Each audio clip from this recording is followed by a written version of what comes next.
Yes. So we have done that question which was given in NCERT last exercise कि एक triangle है, मान लेते हैं ABC। इस ट्राइंगल ABC में एक इंटीरियर एंगल का बाइसेक्टर है, यानी एंगल B का बाइसेक्टर है वो, और एक्सटीरियर एंगल ACD का बाइसेक्टर है, ACD का बाइसेक्टर है। मान लेते हैं ये C पे इंटरसेक्ट करते हैं, क्योंकि ये ACD का बाइसेक्टर है तो हम इसको YY मार्क कर ले किया था। अपन ने ऐसे किया था, बोला था कि मार्क कर लेना चाहिए, है ना। हमने पढ़ा था कि angle E is half of angle A। ये एक रिजल्ट ओरिएंटेड क्वेश्चन है। हमने ये प्रूव करना सीखा था कि कैसे एंगल E जो है वो half of angle A prove किया जा सकता है।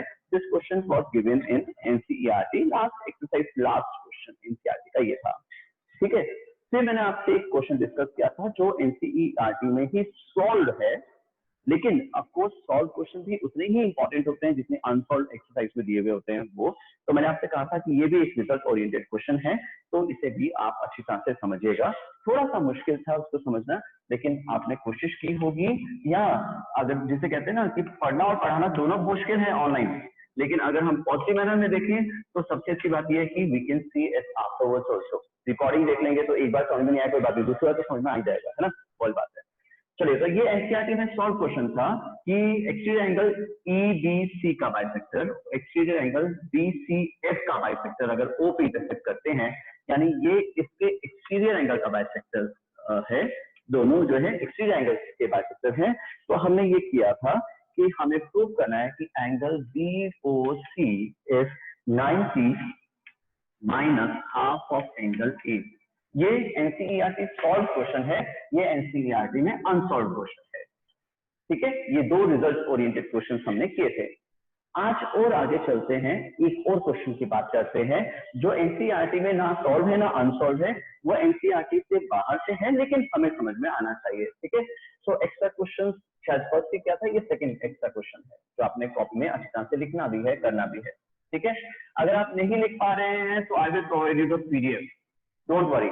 अगर आप समझने पे ध्यान दे पा रहे हैं और साइमल्टेनियसली आप क्वेश्चन को या सॉल्यूशन को नहीं नोट कर पा रहे हैं तो नीड नॉट टू वरी, ये सारे एक्स्ट्रा क्वेश्चंस जरूर मैं आपको प्रोवाइड कर दूंगा PDF के फॉर्म में, राइट।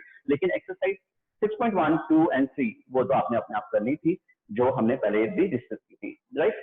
चलो, इस क्वेश्चन में वो कह रहा है कि ट्राइंगल ABC है, होगा, ठीक है। इंटीरियर एंगल B का बाइसेक्टर और C का बाइसेक्टर, इंटीरियर एंगल B और C का बाइसेक्टर मान लेते हैं O पे इंटरसेक्ट करता है। तो याद रखिएगा OB and OC are the angle bisector of angle B and angle C respectively. मान लेते हैं OB और OC जो है वो एंगल B और एंगल C का बाइसेक्टर है, ठीक है। This is given, what we need to prove, क्या प्रूव करना है अपने को कि एंगल BOC जो है ना वो 90 प्लस हाफ एंगल A है। देखिए ना, लगभग वैसा ही क्वेश्चन जैसा अपन ने एक्सटीरियर एंगल का बाइसेक्टर किया था। अब एक्सटीरियर एंगल का बाइसेक्टर अगर हमें बुक में दिया हुआ हो, एनसीईआरटी में गिवन हो, और हमसे अगर वो इंटीरियर एंगल बाइसेक्टर का रिजल्ट पूछे तो we can not object, we are in like we don't have any objection, ठीक है। क्योंकि सिंपल सी बात है, हम 9th क्लास में है, whatever is given in book is a part of our curriculum, but whatever is not given in book but is related to या उसके जैसा ही है तो हमें हमसे पूछा जा सकता है, जैसे इस क्वेश्चन की बात करते हैं, ठीक है। So what we need to prove is angle BOC is 90 plus half angle A। याद रखिएगा, we need to prove it angle BOC is 90 plus half angle A। ये रिजल्ट है, राइट। शुरू से देखते हैं, जैसे अपन ने पहले दो क्वेश्चन किए वैसा वैसा करते हुए चलते हैं कि हमने क्या इस क्वेश्चन में भी वही चीजें करें, वही रूल लगाएं जो पहले किए थे, तो हमसे हो जाएगा बिल्कुल। सबसे पहले हमने सीखा था कि जब हमें कोई कहे कि ये साइड इस साइड के इक्वल है, ये एंगल उस एंगल के इक्वल है, या ये इसका बाइसेक्टर है, ये इसका डबल है, या कुछ ऐसा, तो हमें मार्क कर लेना चाहिए। तो जैसे उसने कहा कि OB is the bisector of interior angle B, तो हमने इसको x मार्क कर लेना चाहिए हमें, है ना। इसी तरह से ये अगर इसका बाइसेक्टर है, एंगल बाइसेक्टर है, तो ये दोनों एंगल y के पोर्शन में डिवाइड हो जाएंगे। सिंपल, बाइसेक्टर्स हैं तो एक्स एक्स और वाई वाई, राइट। अब यहाँ तो आप बुक में लिखे कि एंगल ए बी ओ और angle O B C equal to X, या फिर आप फिगर बनाए और उसमें मार्क कर लें कि एक्स का है और वाई का है, अच्छी तरह से लेबल फिगर दे दीजिए सॉल्यूशन में but whenever you will be writing it in your answer sheet, लिख लिया। अब हमने क्या बात की थी कि लेबलिंग के बाद में हमें चिंता नहीं करनी चाहिए ये 90 कैसे डिग्री कैसे आएगा, वो अपने आप आ जाएगा। हमें नहीं चिंता करनी चाहिए कि a/2 एंगल ए का आधा कैसे होगा, वो हमें नहीं चिंता करनी, वो अपने आप आ जाएगा। हमें चिंता करनी है एंगल बीओसी कहां से आएगा, हमें चिंता करनी है एंगल ए कहां से आएगा। देखिए ना, अगर एंगल बीओसी चाहिए, अगर एंगल बीओसी चाहिए तो किस एंगल की बात करें कि एंगल बीओसी आ जाए। बिल्कुल हंसी इसलिए आगे कि सामने पता चला, खुद बोल रहा हूँ कि बीओसी एंगल चाहिए तो ट्रायंगल बीओसी की बात करेंगे, और क्या है ना। तो ट्रायंगल बीओसी की बात करते हैं। इस ट्रायंगल बीओसी में एंगल सम प्रॉपर्टी लगाते हैं, लगा लिया बच्चे, देखो ना, इन ट्रायंगल बीओसी, इस ट्रायंगल बीओसी में एंगल प्रॉपर्टी लगाते हैं, एंगल सम प्रॉपर्टी। क्या तीनों एंगल हमारे पास में है, जैसा भी है लिख लेते हैं। चलो, एक एंगल है एंगल बीओसी, एक एंगल है एक्स, दूसरा है y, और इन तीनों का sum angle sum property of triangle से 180 होना चाहिए। चेक कीजिए, सही है ना। इन ट्रायंगल बीओसी, जो मैंने हल्के से चॉक से शेड किया हुआ है, थोड़ा सा आपको आराम से हाईलाइट करके बता देता हूँ। ये देखो, ये रहा ट्रायंगल बीओसी। इस ट्रायंगल बीओसी में तीनों एंगल का सम 180 होना चाहिए। एक एंगल है एक्स, दूसरा एंगल है बीओसी, तीसरा एंगल है y, और इन तीनों एंगल्स का सम जो है वो अपने पास 180 होना चाहिए। ठीक है, बहुत बढ़िया, ऐसे ही है ना। अब हमने दूसरा रूल क्या लगाया था कि जब वेरिएबल्स आने लग जाए तो क्या करें, variables on one side, constants on another side of the equation, separation कर लेना चाहिए। वेरिएबल्स और कांस्टेंट्स का सेपरेशन कर लेना चाहिए, तो अपन सेपरेट कर लेते हैं। चलो, एक्स और Y are the variables, variables वो जिनको हमने दिया हो, जिनको हम कहते हैं let X this is be X and this is be Y, तो वो वेरिएबल्स होते हैं ना। तो एक्स और वाई हमारा वेरिएबल है, तो X plus Y is equal to 180 degree minus angle BOC लिख लेते हैं। ये आ गई आपकी फर्स्ट इक्वेशन, राइट। दो वेरिएबल है, लीनियर इक्वेशन टू वेरिएबल्स में सीखा था हमने। दो वेरिएबल होते हैं तो एक इक्वेशन के इनफाइनाइट सॉल्यूशन होते हैं, ये यूं कह लें वो सॉल्व नहीं होती, उसको अपन ऐसे का ऐसा लिख लेते हैं। तो x plus Y equal to 180 minus angle BOC हुआ। आराम से समझिए, प्यार से समझिए, देखिए बहुत इजी सी बात है, राइट। क्योंकि इसको जब आप क्लब करके देखते हैं तो आपको शायद टफ लग सकता है, लेकिन आप स्टेप बाय स्टेप समझने की कोशिश करेंगे तो बहुत इजी है, मुश्किल नहीं है ये चीज, राइट। तो आपने सबसे पहले क्या किया, आपने X X Y Y mark करा और एक छोटा सा ट्रायंगल लिया, क्योंकि आपको एंगल बीओसी चाहिए था। तो एंगल बीओसी किसका पार्ट है, ट्रायंगल बीओसी का पार्ट है, तो अपन ने चलो उधर एंगल सम प्रॉपर्टी लगाई। अब हमें क्या चाहिए, हमें 90 नहीं चाहिए, हमें a/2 नहीं चाहिए, हमें चाहिए एंगल ए। हमें चिंता करनी है एंगल ए कहां से आएगा। दोबारा से मजाक की बात है, लेकिन अगर एंगल ए आपसे पूछा जाए कि एंगल ए को इन्वॉल्व करना है तो क्या करेंगे, तो डेफिनेटली हमारे पास जवाब है कि एंगल ए को इन्वॉल्व करना है तो ट्रायंगल एबीसी की बात करें, है ना। So in triangle ABC, check कीजिए, इस पूरे ट्रायंगल एबीसी में एंगल सम प्रॉपर्टी लगानी पड़ेगी। Angle at A is A, ये पहला एंगल है, ये ए है।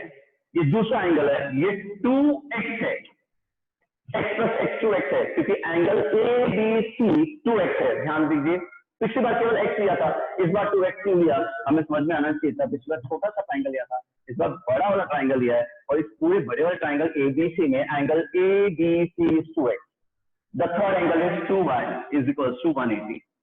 देखिए एंगल सम प्रॉपर्टी लगाई अपन इस ट्रायंगल एबीसी में। अगर हम एंगल ट्रायंगल एबीसी में एंगल सम प्रॉपर्टी लगाएंगे तो हमारे पास में क्या हो जाएगा, a plus 2x plus 2y is equals to 180. Again the rule is same, variables on one side, constant on another side of the equation. So 180 degree minus angle a, 2 common ले सकते हैं, ले लो। तो अगर मैं 2 कॉमन ले लूंगा तो ये x plus y is equals to 180 degree minus angle a हो जाएगा।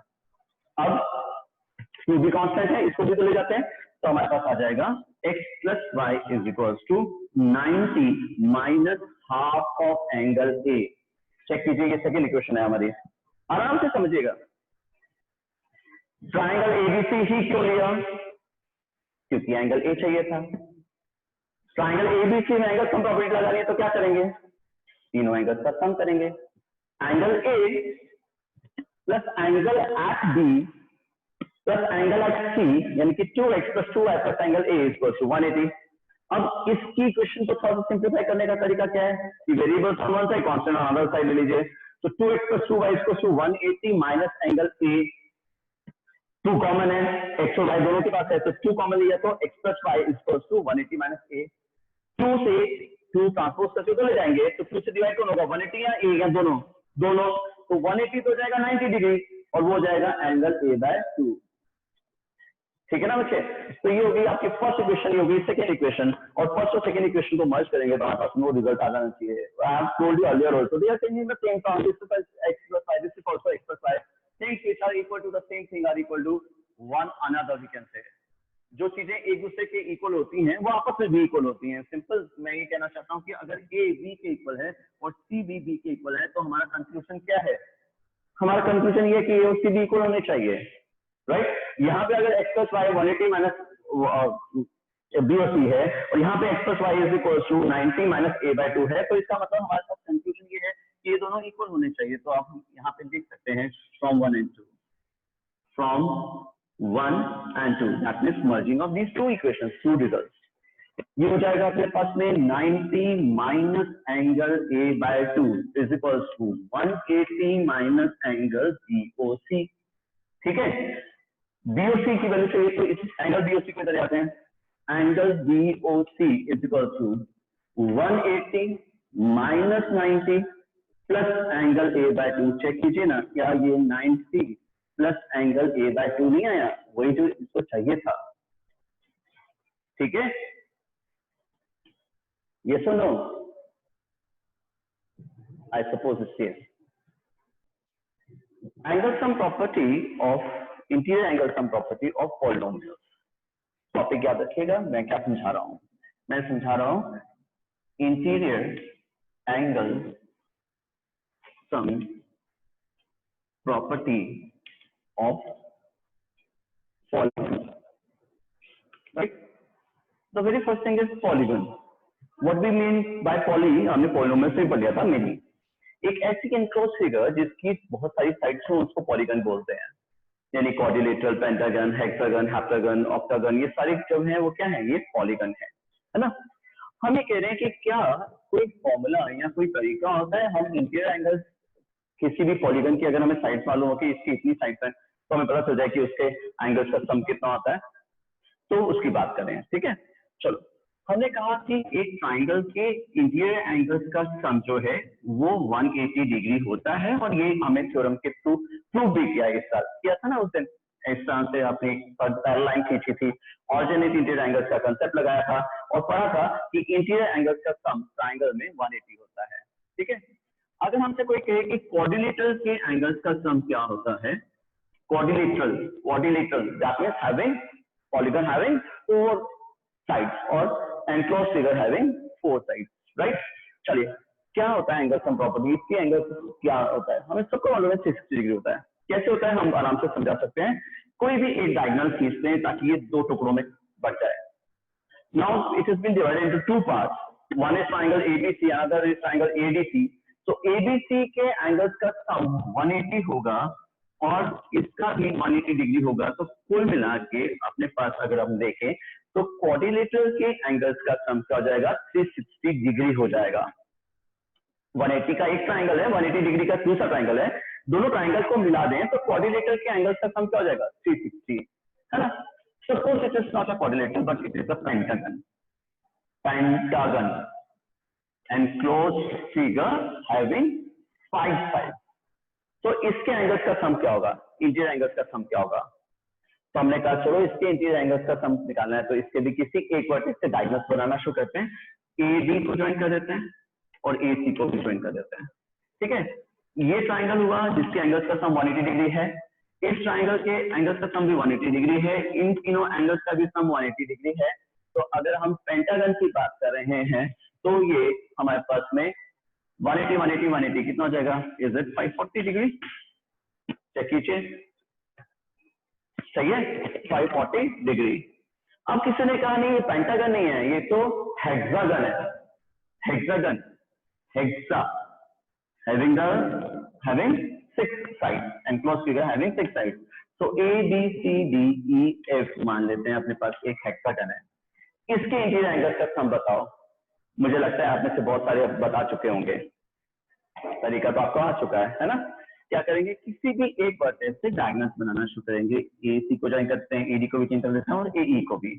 तो it will be divided into 4 triangles और 4 ट्रायंगल्स के एंगल्स का सम अपन निकाल सकते हैं, ये हो जाएगा 720।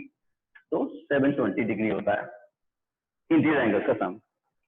हेक्सागन हो, ऑक्टागन हो, नानागन हो या कुछ और इसी तरह से जितना भी साइड्स होंगी, फ्रीक्वेंसी पॉलीगन जो होगा, फ्रीक्वेंसी हो रहा पॉलीगन जो होगा उसकी साइड्स के ऊपर डिपेंड करता है उसके इंटीरियर एंगल्स का सम क्या है। हमेशा इंटीरियर एंगल्स का सम उस पॉलीगन की नंबर ऑफ साइड्स पे डिपेंड करता है कि वो क्या होगा। चेक कीजिए ना, अगर हम इसको ढंग से रीड कर पा रहे हैं तो देखिए ये 1 into 180 है, या यूं कह लीजिए एक ट्राइंगल है और एक ट्राइंगल के एंगल्स का सम क्या होता है 180 होता है, इससे ट्राइंगल के एंगल्स का सम 180 है। इसमें दो ट्राइंगल बने हैं तो 2 into 180 डिग्री है, यानी कि दो ट्राइंगल और एक ट्राइंगल के एंगल्स का सम 180 होता है, तो दो ट्राइंगल्स के एंगल्स का सम 360 हो जाएगा। अगर हम इस पेंटागन की बात करें तो यहाँ पे क्या हो रहा है, यहाँ पे 3 ट्राइंगल्स हमें मिल रहे हैं एंड ऑल द 3 ट्राइंगल्स के एंगल्स का सम जो है वो पेंटागन के इंटीरियर एंगल्स का सम हो जाएगा। अगर हम हेक्सागन की बात कर रहे हैं तो 4 into 180 डिग्री, चेक कीजिए इसके इंटीरियर एंगल्स का सम है। तो इसका मतलब अगर हमारे पास कोई एनक्लोज फिगर है, काउंट मत करिएगा, मान लीजिएगा जिगजैग है इस तरह से, और उस एनक्लोज फिगर की मान लेते हैं अपने पास में n नंबर ऑफ साइड्स हैं। अगर n नंबर ऑफ साइड्स हैं, don't try to count it please, मान लीजिए n नंबर ऑफ साइड्स हैं, तो हम कह रहे हैं कि n-2 into 180 degree is the formula for finding out the sum of interior angles of a polygon. What is n here? Number of sides. Check कीजिए क्या ये फॉर्मूला समझ में आया आपको? n-2 ट्राइंगल है, 3 साइड होती है, तो 3-2 क्वाड्रिलेटरल है, 4 साइड है, 4-2 पेंटागन है, 5 साइड होती है, 5-2 हेक्सागन 6 साइड है, 6-2 into 180 degree. The formula for finding out the sum of interior angles of a polygon is n-2 into 180 degree. That's what I was saying. The sum of the things are which are not given in NCERT, but we should know. हमें पता होना चाहिए हम कैसे निकाल सकते हैं। मैंने आपको तरीका बताया, समझाने की कोशिश की, आपको शायद समझ में आ गया होगा। देखो एक ट्राइंगल है तो 180 डिग्री होता है, हम प्रूव कर चुके हैं थ्योरम में। अगर ये क्वाड्रिलेटरल हो तो 2 ट्राइंगल होंगे, पेंटागन हो तो 3 ट्राइंगल होंगे, हेक्सागन है तो 4 ट्राइंगल होंगे एंड सो ऑन। तो इन जनरल देखें क्या कर रहे हैं अपन, n-2 into 180 डिग्री कर रहे हैं। What is n? The number of sides. अगर 3 साइड्स है तो 3-2, 4-2, 5-2, 6-2, so n-2 into 180 degree is the formula for finding out the sum of interior angles of a polygon, right? What is n? Is it here? The number of sides. कितनी number of sides है? मान लीजिए octagon है, octa stands for 8, so 8 number of sides. So n-2 into 180 degree says that we have to multiply 6 with 180 degree. Why is it 6? Because it was an octagon. So octagon में कितने triangle बनते हैं? n-2 number of triangles बनते हैं। ये कह लीजिए या n number of sides है, so 8-2, 6 into 180 will give you the sum of interior angles of an octagon. एक octagon polynomial के एंगल्स का सम। क्लियर है? राइट? चलो ये वाला टॉपिक हमें क्लियर है कि इंटीरियर एंगल्स के सम का फॉर्मूला n-2 into 180 होता है। What about the exterior angles? चलो उसकी बात करते हैं, ठीक है। So let's talk about the exterior angle. Exterior sum of exterior angles of a polygon. जैसे हमने इंटीरियर एंगल्स की जनरल में बात की, वैसे ही एक्सटीरियर एंगल्स की बात करते हैं, ठीक है। कोई भी मान लेते हैं ट्राइंगल है, चलो ये मान लेते हैं ट्राइंगल A, B और ये C है। क्योंकि हमने इसकी पहले बात नहीं की इसलिए इसको थोड़ा सा डिटेल में आराम से समझते हैं।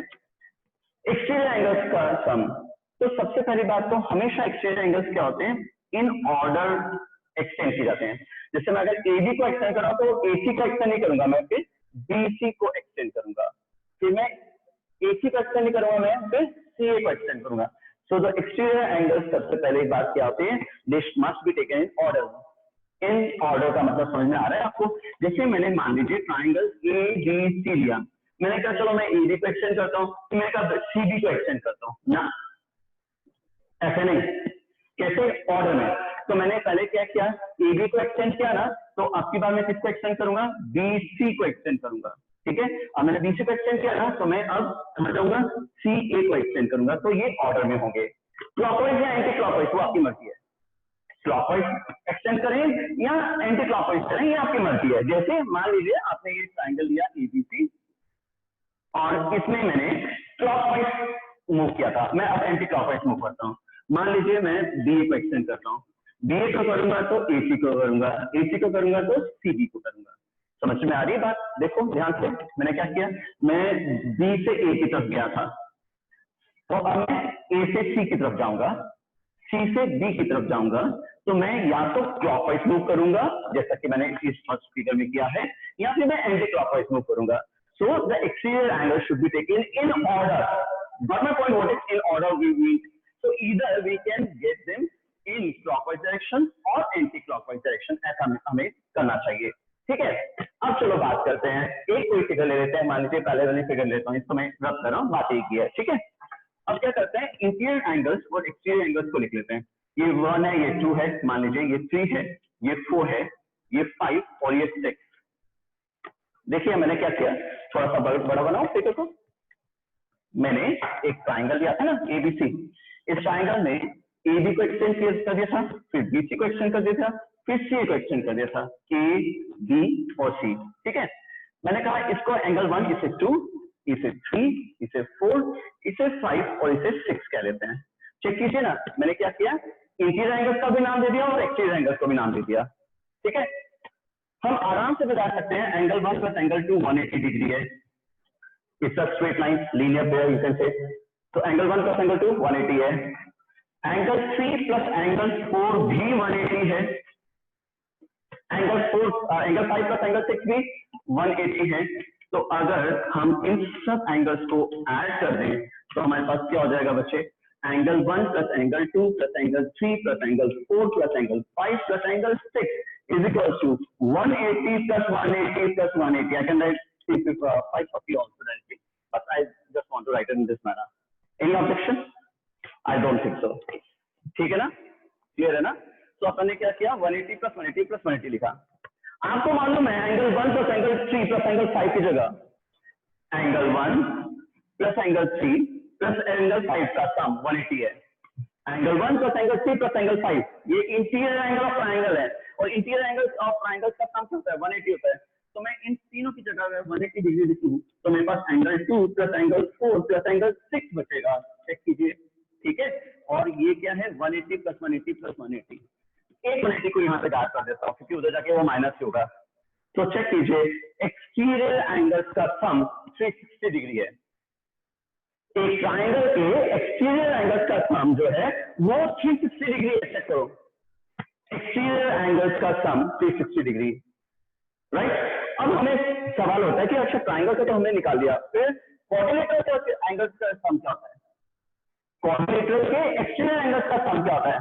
तो तरीका तो वही होगा ना, जैसे हमने इसको निकाला वैसे उसको भी कोशिश करते हैं चलो निकालने की। हमने एक क्वाड्रिलेटरल मान लिया, ये ABCD है, ठीक है। कैसे लेने हैं, क्लॉकवाइज एंटी क्लॉकवाइज किसी एक डायरेक्शन में। AB को एक्सटेंड कर देता हूँ, BC को एक्सटेंड कर देता हूँ, फिर CD को एक्सटेंड करूंगा और DA को एक्सटेंड करूंगा, ठीक है। नंबर दे दूं, इंटीरियर एंगल्स और एक्सटीरियर एंगल्स के नाम दे दूं, चलो 1 2 3 4 तो इंटीरियर एंगल्स है, 5 6 7 और 8 एक्सटीरियर एंगल्स हैं इसके मान लेते हैं, ठीक है। चेक कीजिए ना, क्या एंगल 1 प्लस एंगल 5 180 है? हाँ बिल्कुल, angle 1 plus angle 5 equal to 180 degree है क्योंकि ये एक लीनियर पेयर है। एंगल 2 प्लस एंगल 6 भी 180 डिग्री है, ठीक है। फिर तो 3 और 7 भी 180 होगा, हमें कोई प्रॉब्लम नहीं, इसमें भी बिल्कुल है, हमें लिखने में प्रॉब्लम नहीं। और 4 प्लस 8 भी 180 होगा, तो angle 4 and angle 8 is also 180 degree. Check कीजिए ना, अगर इन सबको ऐड कर दें तो क्या हो जाएगा, angle 1 plus angle 2 plus angle 3 plus angle 4 plus angle 5 plus angle 6 plus angle 7 plus angle 8 is equal to 180, एक बार, दो बार, तीन बार और चार बार, यानी कि 720 भी लिख सकते थे, लेकिन मैं जानबूझ कैसा लिख रहा हूं। अब आपको मालूम है एंगल 1 प्लस 2 प्लस 3 प्लस 4, इन चारों एंगल्स का सम, ये इंटीरियर एंगल ऑफ कोऑर्डिनेटर है। Angle 1 plus angle 2 plus angle 3 plus angle 4, ये कोऑर्डिनेटर के इंटीरियर एंगल्स हैं, इनका सम 360 डिग्री होता है, यानी कि 360 डिग्री यहां से काट देते हैं। चेक कीजिए, angle 5 plus angle 6 plus angle 7 plus angle 8 भी 360 डिग्री है। तो याद रखिएगा, एक्सटीरियर एंगल्स का किसी पॉलीगन का सम हमेशा 360 डिग्री ही होता है। वो कितनी साइड है उसके पास में, इसके ऊपर डिपेंड नहीं करता, जैसा इंटीरियर एंगल्स में केस में होता है। एक्सटीरियर एंगल्स का सम, the sum of exterior angles of a polygon, no matter how many sides the polygon has, is always 360 degree. किसी भी पॉलीगन के एक्सटीरियर एंगल्स का सम हमेशा 360 डिग्री ही होता है। इंटीरियर एंगल्स का सम डिपेंड करता है नंबर ऑफ साइड क्या है, ठीक है, वो अभी अपने बात करी थी। तो आप अगर 4 से सेटिस्फाइड है तो आप सिर्फ यानी पेंटागन का खुद करके देख लेना। पेंटागन के केस में भी हमेशा एक्सटीरियर एंगल्स का सम 360 डिग्री ही आएगा। Remember, so two things. Again, I'm telling you, some of the things which should be clear to a student, no matter if it's given in NCERT or not, क्या फर्क पड़ता है उससे, है ना? So हमने दो टॉपिक करे, sum of interior angles of a polygon is n-2 into 180 degree, where what is n? N is the number of sides, but the sum of exterior angles of a polygon is always 360 degree, no matter कितनी sides हैं, क्या है, कैसा है, जैसा मर्जी हो, exterior angles का sum हमेशा 360 डिग्री हुआ। और याद रखिएगा exterior angles कौन से, which are always taken in order, हमेशा ऑर्डर में लिए जाएंगे, या तो क्लॉकवाइज या एंटी क्लॉकवाइज।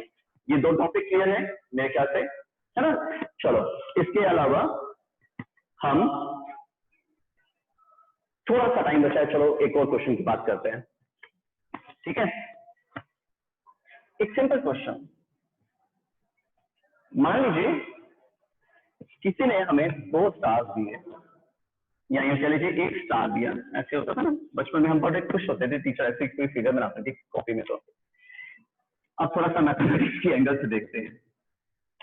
हमें कहा जा रहा है कि ये जो स्टार है, इसमें क्या आप ये प्रूव कर सकते हो कि angle A plus angle B plus angle C plus angle D plus angle E plus angle F का सम 360 डिग्री है? इन 6 एंगल्स का सम 360 डिग्री है, क्या ये आप प्रूव कर सकते हो? एक बहुत सिंपल क्वेश्चन है, देखो ध्यान से देखिएगा।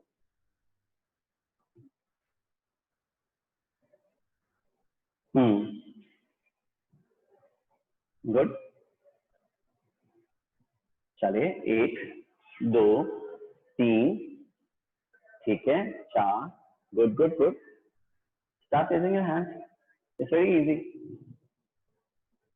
चलो ठीक है, हाँ जी, ये साहिल बता सकते हैं बेटा? Sahil, yes sir. हाँ बेटा, कैसे बेटा?